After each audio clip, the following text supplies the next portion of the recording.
Ulthar, a name whispered on the winds, a city nestled between rolling hills, shrouded in mist and legend. It is a place where cats are revered, their lives sacrosanct. To harm a single cat within Ulthar's walls is to invite a doom worse than death. This is not merely a law, it is an understanding, a pact woven into the very fabric of the city. Ulthar has not always been a sanctuary for cats. The story of its transformation is a dark one, steeped in blood and ancient magic. It is a tale whispered by travelers around flickering campfires, their voices hushed, their faces pale in the firelight. It is a story of cruelty, vengeance, and the uncanny power of cats. Cats have long been regarded as creatures of mystery. Their eyes, like golden orbs, seem to hold ancient secrets. Their movements, fluid and graceful, hint at a connection to something beyond human understanding. In Ulthar, this connection is more than just folklore. Legends speak of a time when cats walked with gods, their whispers heard in the rustling of leaves, their shadows stretching across the very stars. They are guardians of the veil, keepers of forgotten pathways. Their purrs echo with the rhythms of creation, their hisses a warning to those who would trespass on forbidden ground. In Ulthar, these whispers are more than mere legend, they are a terrifying truth. There was a time when the citizens of Ulthar were like those of any other city. Cats were seen as useful creatures, but expendable. This indifference, this blindness to their true nature, bred cruelty. At the edge of the city lived an old couple, their hearts as black as the river that snaked through the valley. They hated cats with a passion that chilled the very bone. The meows of stray cats set their teeth on edge. The sight of a cat napping in the sun filled them with a rage that was as irrational as it was absolute. They trapped cats in burlap sacks, their laughter echoing in the night. No one dared to question their actions. Fear kept the townsfolk silent. Fear and a chilling disinterest. One day, a caravan arrived from the south, its members dark-skinned and speaking in a language unknown to the citizens of Ulthar. They were wanderers, nomads seeking trade and shelter. Among them was a young boy named Menes, his eyes as dark and deep as the desert night. He carried with him a small kitten, its fur as black as the ebony carvings favoured by his people. The people of Ulthar eyed the strangers with suspicion. Their ways were strange, their language incomprehensible. But the wanderers brought with them silks and spices, tales of distant lands, and a hunger for news from the world beyond their desert home. They were permitted to enter the city, their presence tolerated but not welcomed.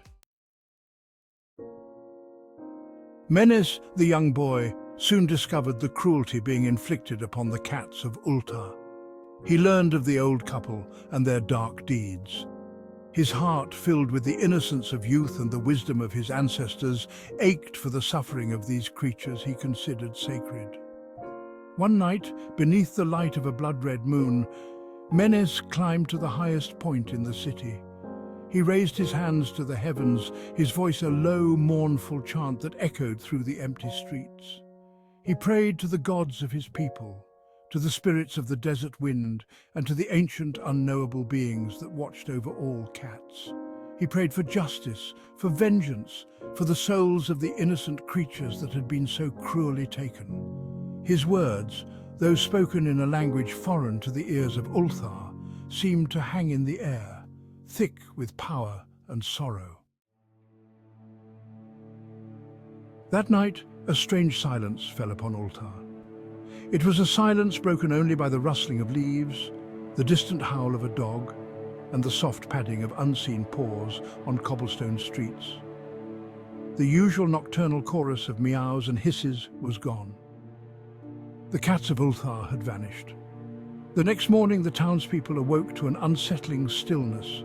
Where once stray cats had wound between their legs begging for scraps, there was nothing. The old couple's laughter, which usually echoed through the early morning mist, was absent. An unnatural quiet blanketed the city, a silence so profound that it seemed to press against the ears, a physical presence.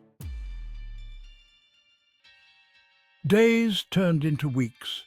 The cats of Ulthar did not return. The old couple's cottage stood empty, its door creaking in the wind.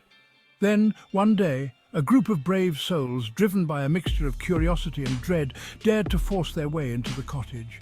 What they found chilled them to the core. The cottage was empty, save for two skeletons lying sprawled on the dirt floor. The bones were picked clean, stripped bare as if by unseen teeth. The skulls, bleached white in the sun that streamed through the open door, seemed to stare accusingly at the intruders. The message was clear. The cats had taken their revenge. A wave of fear, awe, and something akin to shame washed over the city of Ulthar.